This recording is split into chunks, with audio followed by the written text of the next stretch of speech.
அப்ப சாதிவாரி கணக்கெடுப்பு ஏன்? எது சரியான சமூக நீதி?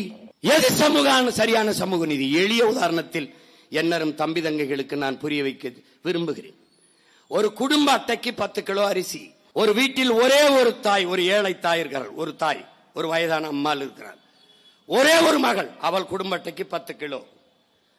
அந்த அவள் வாழ்கிற வீட்டுக்கு பக்கத்திலே 10 இளைஞர்கள் இருக்கிறார்கள். 10 பேர் கொண்ட குடும்பம் இருக்கிறது. அவர்களுக்கு ஒரு குடும்ப அட்டை. அந்த 10 பேர் இருக்க வீட்டுக்கும் 10 கிலோ அரிசி. இது சரியான சமமான பகிர்வா என்பதை என்னரும் தம்பி தங்கைகள் சிந்தித்து பார்க்க வேண்டும். நாம் கேட்பது 50 பேர் இருக்கிற ஒரு வீட்டுக்கு 5 பேருக்கான சாப்பாட்டை அனுப்பாதே. 5 பேர் இருக்கிற வீட்டுக்கு 50 பேருக்கான சாப்பாட்டை கொடுக்காதே. 50 பேர் இருக்க வீட்டுக்கு 50 பேருக்கான சாப்பாட்டை அனுப்பு. 5 பேர் இருக்கிற வீட்டுக்கு 5 பேருக்கான சாப்பாட்டை அனுப்பு. சமூகத்தில் பிரச்சனை இல்லை. இதுதான் நம்ம கோட்பாடு. இதை எப்படி சொல்கிறோம்? எடுத்து கொடுக்காதே, எண்ணி கொடு. அள்ளி கொடுக்காதே, அளந்து கொடு. இதுதான் நம்ம கேட்கிறது. இப்ப வன்னியருக்கு எங்க ஐயா 20 விழுக்காடு கேட்டார்கள். இப்ப 15 விழுக்காடு கேட்டு போராடுகிறார்கள். 10.5 கொடு. 10.5 வேண்டாம், எண்ணீரு. இதை நான் சொல்லல, எங்க ஐயாவே சொல்றாரு. எண்ணீரு என்ன நாய்? வன்னியர் 2 கோடியா? எவ்வளவு வருது? 15 வருதா? கொடுத்து. ஐயா நீங்க சொல்ற அளவுக்கு இல்லையா, 8 விழுக்காடு தான் வருது என்றால் 8 விழுக்காட்டை கோடு. எதிர்க்காமல் ஏற்போம். இதுதான் எங்க கோட்பாடு, நிலைப்பாடு. புரியுதுன்னு நினைக்கிறேன். அவரவருக்கு உண்டானதை அவரவர் எண்ணிக்கைக்கு ஏற்ப பகிர்ந்து கொடு. இதுதான் நியாயமான சமூக நீதி. இல்லை என்றால் அது அநீதி என்பதுதான் நாங்கள் முன்வைக்கிற வாதம், தர்க்கம். எனக்கு உண்டானது எனக்கு, என் தம்பிக்கு உண்டானது அவனுக்கு, என் தங்கைக்கு உண்டானது அவனுக்கு, என் பெரியப்பன் சித்தப்பனுக்கு உண்டானது அவனுக்கு என்றால் எங்களுக்குள் போட்டி இல்லை, பொறாமை இல்லை, மோதல் இல்லை, சண்டை இல்லை, ஒன்றாயிரும். இதுதான் பிரச்சனை. ஆனால் அது ஆகிவிடக்கூடாது என்பதற்காக இவன் சாதிவாரி கணக்கெடுப்பை எடுக்க மறுக்கிறார். இதில் என்ன பிரச்சனை சொல்லு? 10 நாள்ல 5 கோடி பேருக்கு எஸ்ஐஆர் ஃபார்ம், அந்த சிறப்பு வாக்காளர் திருத்தத்தை, அந்த வடிவத்தை கொடுத்து விட முடியும் என்றால், 10 நாள்ல கொடுக்க முடியும் என்றால் 10 மாசத்துல எடுக்க முடியாதா? சாதி வாரி கணக்கெடுப்பு எடுக்க முடியாதா? எடுக்க முடியும். ஏன் எடுக்க மாட்டான்? எடுத்தால் எத்தனை ஆண்டுகளா என் உரிமையை நீ பறிச்சு தின்றுக்காங்கிறது வெளிப்பட்டு போய், அதனால நீ பயப்படுற. ஐயா எம்ஜிஆர் எடுக்கல, சட்டநாதன், அம்பாசங்கர் அறிக்கையெல்லாம் ஏன் குப்பையில போட்டாங்க? எடுக்கல. எம்ஜிஆர் எடுக்க மாட்டார். எடுத்தால் அவருடைய சாதி மேனன் எவ்வளவு? ஒரு வார்டு கவுன்சிலரா கூட ஐயா வென்றிருக்க முடியாது. ஆனால் தொடர்ந்து 13 ஆண்டுகள் ஆட்சியில் இருந்துட்டாங்க. அம்மையார் ஜெயலலிதா அவர்கள் எடுக்க மாட்டார்கள். எடுத்தால் அவர்கள் எவ்வளவுன்னு தெரிஞ்சிடும். ஐயா கருணாநிதி அவர்கள், ஐயா ஸ்டாலின் அவர்கள் எடுக்க மாட்டார்கள். எடுத்தால் அவர்கள் எவ்வளவுன்னு தெரிஞ்சிடும். விளங்குதா? புரியுதுன்னு நினைக்கிறேன். 14 விழுக்காடு, 14 விழுக்காடு, 14 விழுக்காடு கவுண்டர், 14 விழுக்காடு, 16 விழுக்காடு பறையர், 18 விழுக்காடு வன்னியர், 14 விழுக்காடு முக்குளத்தோர், கள்ளர், மறவர், அகமுடையர். இந்த எண்ணிக்கையில் இருப்பவனுக்கு உரிய பிரதிநிதித்துவம் எங்க என்ற கேள்வி வந்துடும். விளங்கிருச்சுன்னு நினைக்கிறேன். அப்ப அதனால இவர்கள் எடுக்க மறுக்கிறார்கள். ஆனால் இந்திய நிலப்பரப்பிலே, இந்திய துணைக்கண்டத்திலே சமூக நீதி என்ற வார்த்தையை அதிகம் உச்சரிப்பவர்கள் திராவிடர்கள், திராவிட ஆட்சியாளர்கள். ஆனால் இந்த சமூக நீதி என்ற வார்த்தையை உச்சரிக்காத பீகார் எடுக்கிறது, தெலுங்கானா எடுக்கிறது, கர்நாடகா எடுக்கிறது, அதெல்லாம் எடுக்கிறது. இவர்கள் கூட்டணி வச்ச கட்சி, இவர்கள் கூட்டணி வைத்திருக்கிறார்கள். காங்கிரஸ் இவர்கள் வைத்திருக்கிறார்கள். அந்த காங்கிரஸ் சீதாராமையா 10 நாள் பள்ளிக்கூடத்தை விடுமுறை விட்டு சாதிவாரி கணக்கெடுப்பு எடுத்துக்கிட்டு வா உடனே. இவர்கள் கூட்டணி வைத்திருக்கிறார் காங்கிரஸ். ரேவந்த் ரெட்டி தெலுங்கானாவின் முதல்வர், அவர் சாதிவாரி கணக்கெடுப்பு எடுக்கிறார். நிதிஷ்குமார் சாதிவாரி கணக்கெடுப்பு எடுத்து அறிவிக்கிறார். ஏன் அங்கு ராமசாமிங்கிற ஐயா பிறக்கல? அங்க சமூக நீதி சமூக நீதிங்கிற வெற்றி சொல் கூச்சல் அங்க இல்ல. அவன் உண்மையிலே அந்த மண்ணை மக்களை நேசிக்கிறான். அந்த நிலம் சார்ந்தவன், அந்த இனம் சார்ந்தவன் அதிகாரத்தில் இருக்கிறான்.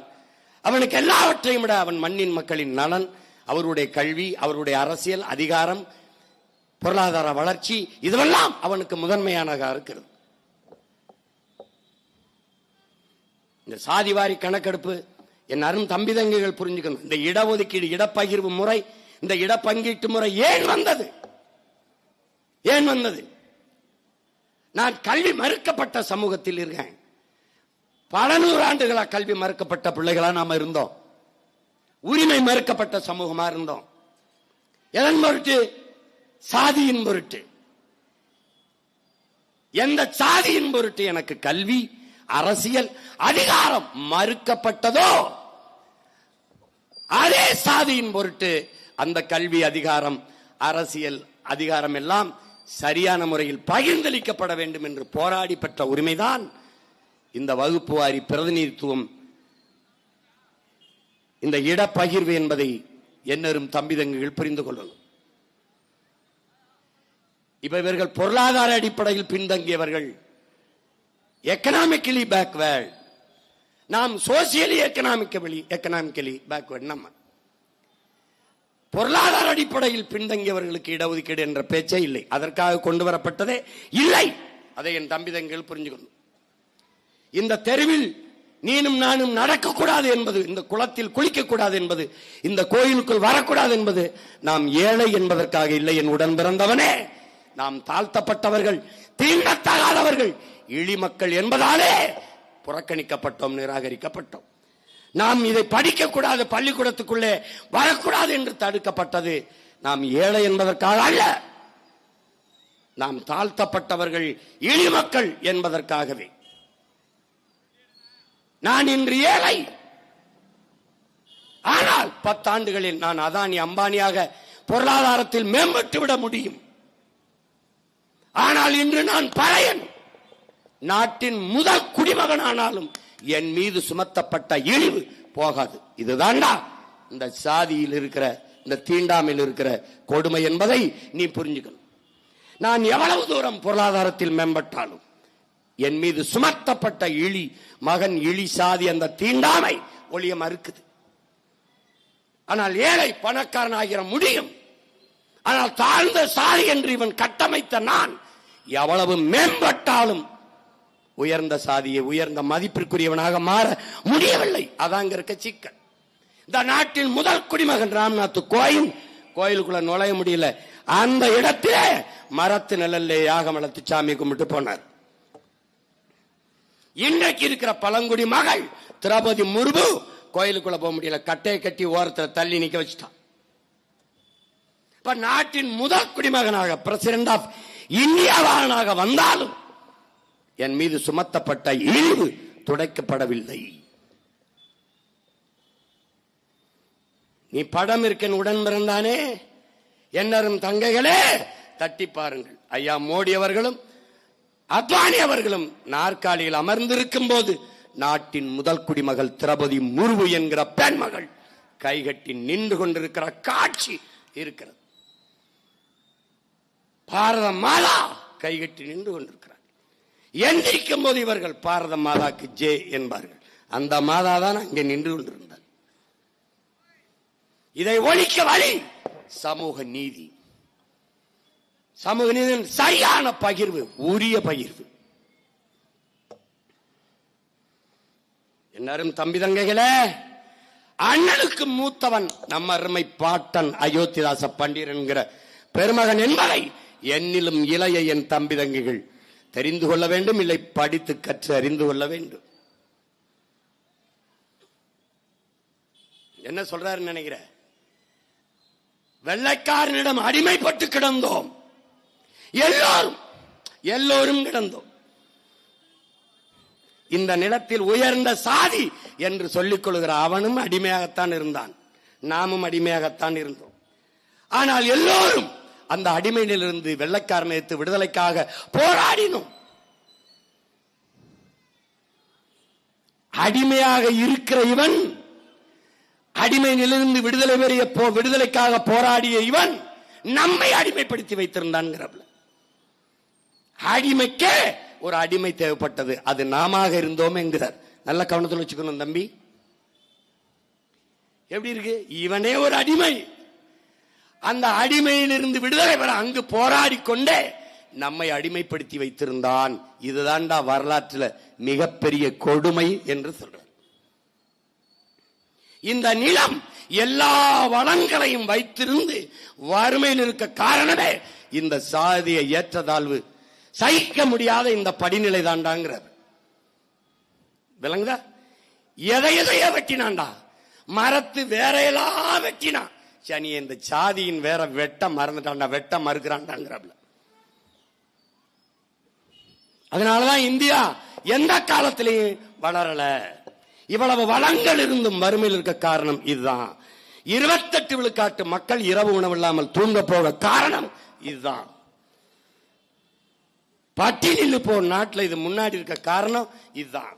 அமெரிக்க பொருளாதார மேதை சொல்றான், இந்தியா ஒருபோதும் வல்லாதிக்கம் ஆகாது. காரணம், சாதி மதங்களாக அவர்கள் பிளந்து பிரிந்து கிடக்கிற வரை அவர்கள் வளர மாட்டார்கள், வல்லாதிக்கமாக மாட்டார்கள். ஏன்? இந்து எழுந்தால் இஸ்லாம் அழுத்துவான், இஸ்லாம் எழுந்தால் இந்து அழுத்துவான், கிறிஸ்தவன் எழுந்தால் இருவரும் அழுத்துவார்கள், பறையர் எழுந்தால் படையாட்சி அழுத்துவான், படையாட்சி எழுந்தால் பறையன் தாழ்த்துவான், தேவர் எழுந்தால் தேவேந்திரன் அழுத்துவான், தேவேந்திரன் எழுந்தால் நாடார் அழுத்துவான். ஒருவன் தலையை ஒருவன் அழுத்தி அழுத்தி கொண்டே இருந்தால் எவன் எழுவான், எவன் நிமிர்வான்? இதாண்டா கேள்வி. இதாங்க இருக்கிற நிலைமைய புரிஞ்சுக்க. அப்ப ஒரே வழி, சாதிய மதத்தை கால் தேஞ்ச செருப்பாக தூக்கி வீசிவிட்டு நாங்கள் தமிழர்கள் என்ற தலை நிமிர்வு ஒன்றுதான் உன்னை உயர்த்தும், நிமிர்த்தும். எவ்வளவு வழியோட பதிவு செய்றார் தாத்தா. அதனால என்ன சொல்றாரு? இட ஒதுக்கீடு, இந்த சம உரிமை, அதையெல்லாம் அவர் ஏற்கல. உரிய உரிமை அந்த வார்த்தையை வைக்கிற நல்லா கவனிச்சுக்கணும். இதேதான் அண்ணல் அம்பேத்கரும் வலியுறுத்துறார். உரிய உரிமையை கொடுக்கணும்.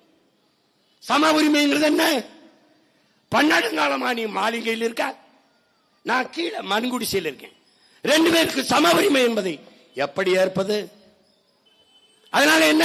எனக்கு உரிய உரிமை, நீண்ட காலமாக நிராகரிக்கப்பட்ட உரிமையை எனக்கு கொடு, சேர்த்து கொடு. அதனால உரிய உரிமையைத்தான் நல்லா விளங்கணும். உங்களுக்கு புரியும்படி அண்ணன் சொல்றேன். தம்பி, சரக்கு மற்றும் சேவை வரி கட்டுவோம் என் தங்கைகளே. சரக்கு மற்றும் சேவை வரி 100 நாள் வேலைக்கு போகிற நம்ம அம்மா அரிசிக்கும் பருப்புக்கும் எண்ணெய்க்கும் உப்புக்கும் ஊறுகாய்க்கும் என்ன வரி கற்றாலோ அதைத்தான் அதானி பொண்டாட்டியும் அம்பானி பொண்டாட்டியும் கட்டுகிறார்கள். இங்கே நீ கவனிக்க வேண்டியது, வரி ஒன்றாக இருக்கு, வாழ்க்கை தரம் ஒன்றாக இருக்கா? இதான் நீ எழுப்பணும். அப்ப என்னது? சம உரிமை, சம பகிர்வு என்பது பயனற்றது. உரிய உரிமை, உரிய பங்கீடு.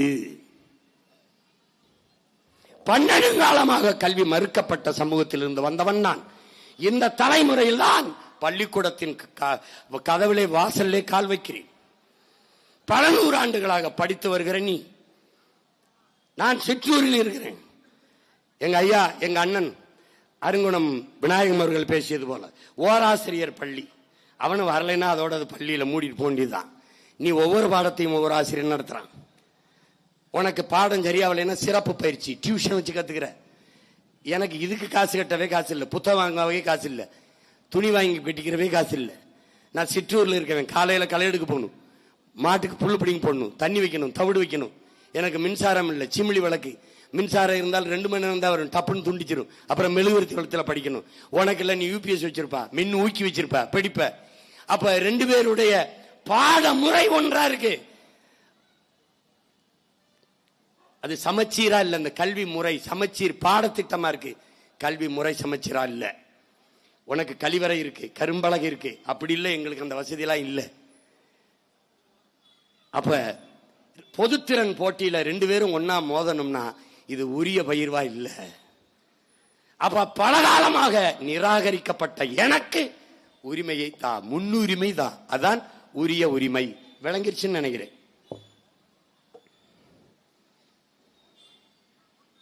புரியுதா? அந்த அடிப்படையில்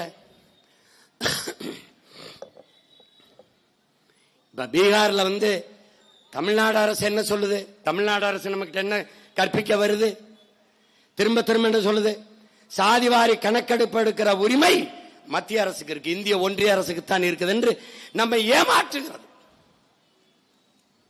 அப்ப பீகாருக்கு எப்படி இந்த உரிமை வந்தது? தெலுங்கானாவுக்கு, கர்நாடகாவுக்கு, ஜார்க்கண்டுக்கு எப்படி வந்தது? மாநில உரிமை பேசியவர்கள் இந்திய துணைக்கண்டத்தில் முதலில் இவர்கள் தான். அப்படியே உரிமை இல்லை என்றால் அந்த உரிமையை போராடி பெறாமல் என்ன செய்து கொண்டிருந்தீர்கள்? என்ன செய்து கொண்டிருந்தீர்கள்? பீகாரில் எடுத்ததற்கு உச்சநீதிமன்றம் தடை விதித்து விட்டது என்று சொல்கிறார்கள். இல்லை, 50 விழுக்காட்டு மேல் வரம்பு, அதற்கு மேல வர்றதுக்கு தான் அது மறுதளிக்குது, அது செய்யக்கூடாதுங்குது. ஆனால் இடஒதுக்கீட்டை பாட்னா நீதிமன்றம், பீகாரினுடைய தலைநகர் இருக்க பாட்னா நீதிமன்றம், அது உயர் நீதிமன்றம் மறுக்கல, அதை ஏற்குது. கேவி நீதியரசர் கேவி சந்திரன் அவர்களும் நீதியரசர் பார்த்தசாதி அவர்களும் அதை ஏற்கிறார்கள். 2 நீதிபதிகளும் அதை ஏற்கிறார்கள், மறுக்கல. ஆனால் உச்ச நீதிமன்றம் என்ன சொல்லுது? நீ 50 விழுக்காட்டுக்கு மேலே உச்ச வரம்பு, மேல் வரம்பு, அந்த ஒதுக்கீட்டை தான் அது மறுதளிக்குது, அது மறுக்குது. ஆனால் தமிழ்நாட்டுக்கு அதுவும் இல்லை. நமக்கு 69 விழுக்காடு வரை அம்மையார் ஜெயலலிதா மண்டல கமிஷன் நிறைவேற்றிய போது ஐயா ஆனமுத்து அவர்கள் போராடி பெற்ற அந்த 69 விழுக்காட்டிலேயே அதை நிறைவேற்றி சட்ட பாதுகாப்பை தமிழ்நாடு அரசு அன்னைக்கு ஏற்படுத்தி வச்சிருக்கு. அந்த பிரச்சனையும் கிடையாது. அப்ப சாதிவாரி கணக்கெடுப்பு எடுத்தது செல்லும் என்றுதான் பாட்னா நீதிமன்றம் சொல்லுது. என்னரும் தம்பி தங்கைகளே, அந்த நீதிமன்றம் சொன்னது, நீங்க சாதிவாரி கணக்கெடுப்பு எடுத்ததை, இந்த பீகார் அரசு எடுத்ததை எதிர்த்து ஒரு பிராரணை, ஒரு நீதி பிராரணை இங்கே தாக்கல் செய்யப்பட்டிருக்குது, ஒரு வழக்கு தொடுக்கப்பட்டிருக்குது. இது என்ன? தன் உரிமை, அடிப்படை உரிமையை இது பறிக்குது, மறுதளிக்குது என்று இந்த அரசினுடைய இந்த திட்டத்திற்கு, இந்த இதற்கு எதிராக, இந்த சாதிவாரி கணக்கெடுப்புக்கு எதிராக நீங்கள் அறைகோள் விடுத்து இதை வெறுக்கிறீர்கள், எதிர்த்து போராடுகிறீர்கள். நீதிபதியை கொடுத்தது. ஆனால் இந்த சாதி என்கிற இந்த சமூக சாதியை இந்த சமூக நெசவில் இருந்து பிரித்து எடுப்பதற்கு நீண்ட காலமாக முயற்சி நடக்கிறது, முடியவில்லை. அதை துடைத்தெறிய முடியவில்லை, பெருக்கி தள்ளவும் முடியவில்லை, ஒதுக்கி விலக்கி வைக்கவும் முடியவில்லை. அது வாடி உதிர்ந்து போகவும் இல்லை, காற்றில் கரைந்து போகவும் இல்லை என்பதை எப்ப காட்டுகிறது? இந்த சாதிவாரி கணக்கெடுப்பை நீங்கள் எதிர்க்கிற போதே தெரிகிறது, இது இன்னும் அப்படியே இருக்குடா அப்படின்னு. இதை ஏன் எதிர்க்கிற? அப்ப சாதிய ஒழிப்பிற்கு இருக்கிற கடைசி கருவி சாதிவாரி கணக்கெடுப்பு தான் என்று நீதிமன்றம் சொல்லுது, வலியுறுத்துது. அதனாலதான் இந்த சாதிய ஒழிப்பிற்கும் சாதிவாரி கணக்கெடுப்புக்கும் இருக்கிற உயிர் தொடர்பை என் உயிர்க்கிணிய என் தம்பி தங்கைகள், பேரன்புமிக்க என் பெற்றோர்கள் புரிந்து கொள்ளும். இப்ப எனக்கு உண்டானதை நீங்க கொடுத்துட்டீங்கன்னா நான் யாரோட மோத போறேன்? என் வயிறு நிறை, எனக்கு வேண்டிய சாப்பாடை என் தட்டில் வச்சுட்டீங்கன்னா அடுத்தவன் தட்டில் இருக்க சாப்பாட்டை நான் அபகரிக்கணும், நான் திருடணும்னு நினைப்பனான்னு நினைச்சு பார்க்கணும். இதான் இங்க இருக்கிற அடிப்படை. வன்னியர் 2 கோடியா உரியதை கொடுத்துரு, தேவேந்திரர் எவ்வளவு கொடுத்துரு, தேவர் எவ்வளவு கொடுத்துரு, கவுண்டர் எவ்வளவு கொடுத்துரு, உடையார் எவ்வளவு, முத்தரையர் எவ்வளவு, நாடார் எவ்வளவு, பிள்ளை எவ்வளவு, முதலியார் எவ்வளவு, வண்ணார் எவ்வளவு, குயவர் எவ்வளவு, வேளார் எவ்வளவு, பஞ்சமரை வேறு எவ்வளவு, பண்டாரம் எவ்வளவு, தச்சர் எவ்வளவு, எங்களில் நெசவாளர் எவ்வளவு, எவனே கணக்கு கொடுத்துரு. கன்னட செட்டியாரா கொடு, ரெட்டியாரா கொடு, நாயுடா கொடு, கொடு, எண்ணி கொடு. அதை போலவே என் இன மக்கள் ஆந்திராவில் வாழ்கிறார்கள், கேரளாவில் வாழ்கிறார்கள், பீகாரில் வாழ்கிறார்கள். அங்கே என் இன மக்களுக்கு உரிய எண்ணிக்கைக்கான இடஒதுக்கீடை, இடப்பகிர்வை பெற்றுத்தான். இதான் சமூக நீதி. நாங்க ஏற்கனவே என்ன கொதிநிலையில இருக்கோம்? என்ன கொதிநிலையில இருக்கோம்? குருநானக் பிறந்த தினத்திற்கு இங்க விடுமுறை, மகாவீர் ஜெயந்திக்கு விடுமுறை, ஆனால் எங்கள் வள்ளுவ பெருமகனார், எங்கள் ஆதி மூதாதை உலக பொதுமறை வாழ்வியல் நன்னறி தந்த பெருமகனார், எங்கள் மறையோன் வள்ளுவ பெருமகனாருக்கு எந்த மாநிலத்திலே அது பொது விடுமுறை விட்டிருக்கியா? இல்ல. பெற்று தந்திருக்கியா? இல்ல. சரஸ்வதி பூஜைக்கு விடுமுறை, ஆயுத பூஜைக்கு விடுமுறை, விநாயகர் சதுர்த்திக்கு விடுமுறை, எல்லாத்துக்கும் விடுமுறை இருந்தது. எங்கள் இறை முருக பெரும்பாட்டனுக்கு விடுமுறை இருந்ததா? இல்ல. எப்ப வந்தது? அந்த திருமுக பெருமானின் பேரன் சீமான் வந்து போராடி, அது ஒரு தமிழன் எடப்பாடி பழனிசாமி முதலமைச்சராக இருக்கும்போது வலியுறுத்தி அதை பெற்றுக் கொடுக்க வேண்டிய நிலைமை இருக்கு. புரிஞ்சிருச்சா? நீ எந்த அளவுக்கு இருக்க? எஸ்டின்னு ஒன்னு இருக்கு, ஷெட்யூல் டிரைப்ஸ். ஆதி குடி உன் குடி குறக்குடி. நாம் எல்லோரும் மான தமிழ் மக்கள் மறக்காமல் சொல்லணும், நாங்கள் எல்லோரும் குறப்பைய மக்கள் தான். குறவர் குடியில் இருந்துதான் இத்தனை குடி. அந்த குறவர் குடி ஷெட்யூல் டிரைப்ஸ், குறவர் இருளர் எவனுக்காது இன்னைக்கு வரைக்கும் காட்டு நாயக்கர் அந்த சாதி சான்றிதழ் வாங்க முடியல. குறவர்களுக்கு சாதி சான்றிதழ் இல்லை. உங்கள் மகன் சீமான் வந்து இதே திருவண்ணாமலையில போராடி 3000 குறவர் பிள்ளைகளுக்கு சாதி சான்றிதழ் வாங்கி கொடுக்கிற நிலைமையில இருந்தா இந்த திராவிட நிலைநாட்டிய புடுங்கின சமூக நிதி என்னன்னு நீ பாத்து ஒண்ணும் கிடையாது. குடும்ப அட்டைக்கு 10 கிலோ அரிசி, முதல்ல அட்டை வேணும்ல, அட்டையே இல்லை எனக்கு, அப்புறம் எப்படி போய் நான் அதை வாங்குறது? எப்படி வாங்குறது? இதுதான் இங்க இருக்கிற சிக்கல். அதனாலதான் நீ சாதி வாரி எங்களுக்கு கணக்கெடுத்துடு. எங்க ஐயா கேட்கிறாரா 15 விழுக்காடு கொடுக்காத எண்ணீரு, உடனடியா எண்ணீரு. 18 வருதா கொடு, இல்ல 10 வருதா கொடு, இல்ல 21 வருதா கொடு. எவனாவது எதிர்த்தா கேளு, கேளு. கவுண்டர் என்ன கவுண்டர் எவ்வளவு என்ன 1.5 கோடி வருது, உரியதை கொடு. குடா, என் அண்ணனுக்கு தண்டை கொடுக்குற, என் சித்தப்பனுக்கு தண்டை கொடுக்குற, என் மாமனுக்கு தான் கொடுக்குற, கொடு. தேவரா என்ன கல்லர் எவ்வளவு, மறவர் எவ்வளவு, அகமுடையர் தனித்தனியா எண்ணிடு. நீ என்ன பண்ற? கல்லருக்கு ஒரு அமைச்சர், மறவருக்கு ஒரு அமைச்சர், அகமுடையருக்கு அமைச்சர், 3ல ஒரு மிச்சரை கட்டி அனுப்பிடுற. ஆனா நீ எப்படி? அப்பா முதலமைச்சர், மகன் துணை முதலமைச்சர், ஒரே வீட்டுக்குள் நாட்டில் உயர்ந்த பதவி 2. நான் 2 கோடி எண்ணிக்கையில எனக்கு 3. எப்படி எப்படி? சனாதனம் என்பது என்ன?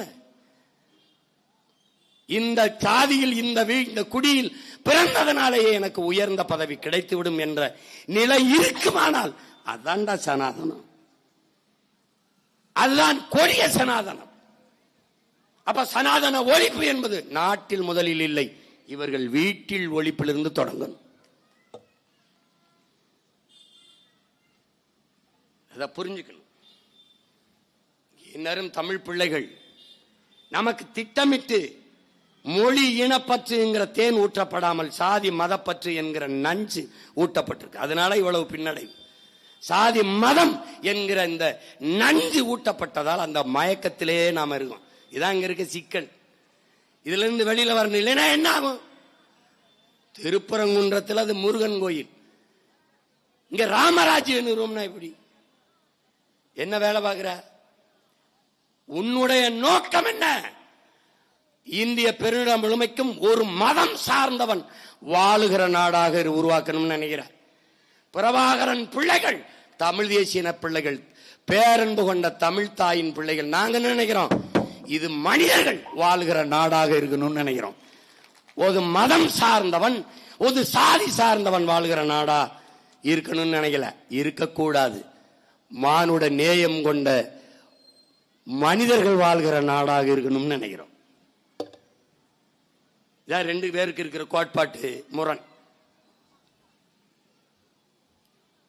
அதனாலே என்னரும் தம்பிதங்கள் உயிர்க்கினிய உடன் பிறந்தார்கள். இது ஒரு தொடக்க நிலை கோரிக்கை தான். நாம் இந்த கருத்தை வலியுறுத்துகிறோம். தேர்தல் களத்திலையும் இதை வலியுறுத்துவோம்.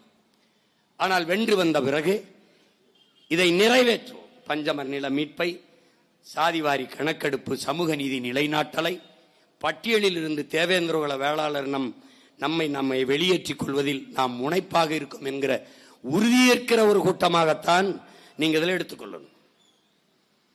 அதனால நாங்கள் வன்னியர் எவ்வளவு எண்ணு, நாங்கள் முத்தரையர் எவ்வளவு, உடையார் எவ்வளவு, கவுண்டர் எவ்வளவு எண்ணு. எங்கள் குடிகளின் எண்ணிக்கைக்கேற்ப உரிய பகிர்வை தா. இதான் நாம வைக்கிற கோரிக்கை. அதை நீ செய்ய மாட்டாய், நாங்கள் செய்யாமல் விட மாட்டோம். இதுதான் நாம் ஏற்கிற இந்த உறுதி. அந்த இடப்பகிர்வுக்காக போராடிய பெருமக்கள், பஞ்சமர் நில உரிமைக்காக போராடிய பெருமக்கள், போராடி கொண்டிருக்கிற என்னுடைய அண்ணன் அருங்குணம் விநாயகம் போன்ற பெருமக்கள், இன்னும் பேரன்புமிக்க எனது உடன் பிறந்தார்கள். பஞ்சமர் நிலம் ஆதி தமிழர்களின் பாதுகாப்பு அரண் என்று அதை பெற்றுக் கொடுத்த ஜேம்ஸ் ட்ரெமன்ஹீர் என்கிற பெருந்தகை எல்லோருக்கும் என் வணக்கத்தை செலுத்தி, உங்கள் எல்லோருக்கும் என் அன்பையும் வணக்கத்தையும் சொல்லி, புரட்சி எப்போதும் வெல்லும், நம் வெற்றி அதை சொல்லும், நம் இலக்கு ஒன்றுதான், இனத்தின் விடுதலை, இனம் ஒன்றாவோம், இலக்கை வென்றாவோம், தமிழ் தாய் வாழ்க, தலைவர் பிரபாகரன் வாழ்க, நாம் தமிழர். இந்த தேர்தலிலே 26 சட்டமன்ற தேர்தலிலே போட்டியிடப் போகிற என் உயிருக்கினிய உடன் பிறந்தார்கள் ஒவ்வொருவரையும் நாம் தமிழர் கட்சியினுடைய கொள்கை தூதுவர்களாக நான் நிறுத்துகிற வேட்பாளர்களை உங்களுக்கு அறிமுகம் செய்கிறேன். கள்ளக்குறிச்சி மாவட்டத்திலே உளுந்தூர்பேட்டை தொகுதியிலே தங்கை லோகேஸ்வரி அவர்களை 26 சட்டமன்ற தேர்தலின் வேட்பாளராக அறிவிப்பதில் மகிழ்கிறேன். தங்கைக்கு என்னுடைய வெற்றி வாழ்த்துக்களை தெரிவிக்கிறேன். அடுத்ததாக கள்ளக்குறிச்சி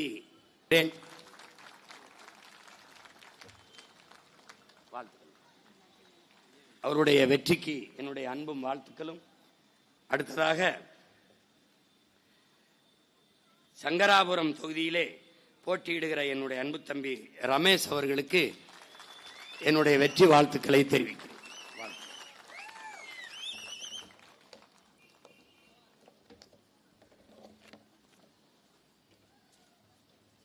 அடுத்ததாக விழுப்புரம் மாவட்டத்தினுடைய வேட்பாளர்கள் என்னுடைய அன்பு தங்கை விழுப்புரம் சட்டமன்ற தொகுதியில் மருத்துவர் அபிநயா பொன்னிவளவன் அவர்களை வெற்றி வேட்பாளராக அறிவிப்பதில் மகிழ்ச்சி. அடுத்ததாக திண்டிவனம் தொகுதியின் வெற்றி வேட்பாளராக என் ஆறுயிர் இளவல் பேச்சுமுத்து அவர்களை அறிவிப்பதில் மகிழ்ச்சியும் பெருமையும் அடைகிறேன். அடுத்ததாக மயிலம் சட்டமன்ற தொகுதியின் வெற்றி வேட்பாளராக அன்பிற்கினிய என் மாப்பிள்ளை விஜய் விக்ரம் அவர்களை அறிவிப்பதில் மகிழ்ச்சி அடைகிறேன். அடுத்ததாக செஞ்சி சட்டமன்ற தொகுதி வெற்றி வேட்பாளராக என் அன்பு தம்பி கிருஷ்ணன் அவர்களை அறிவிப்பதில் மகிழ்ச்சியும் பெருமையும் அடைகிறேன். இவர்கள் நாம் தமிழர் கட்சியின் வேட்பாளர்கள் என்று என் அன்பு சொந்தங்கள் கருதக்கூடாது. நம் இனத்தின் உரிமைக்காக, விடுதலைக்காக போராடுகிற புரட்சியாளர்கள், உங்களிடமிருந்து உங்களுக்காக வந்தவர்கள் நாங்கள். எனவே நாம் தமிழர் கட்சி என்பது ஒரு கட்சியின் பெயர் அல்ல, நாம் பிறந்த பெருமைமிக்க இனத்தின் அடையாளம். எங்களின் வெற்றி உங்களின் வெற்றி, நம் இனத்தின் வெற்றி, மான தமிழ் மக்களின் உரிமைக்கான வெற்றி, தன்மானத்திற்கான வெற்றி என்பதை புரிந்து கொண்டு வருகிற சட்டமன்ற தேர்தலில் விவசாயி சின்னத்தில் வாக்கு செலுத்தி உங்கள் பிள்ளைகள் எங்களை வெற்றி பெறச் செய்யுங்கள். நன்றி, வணக்கம். நாம் தமிழர்.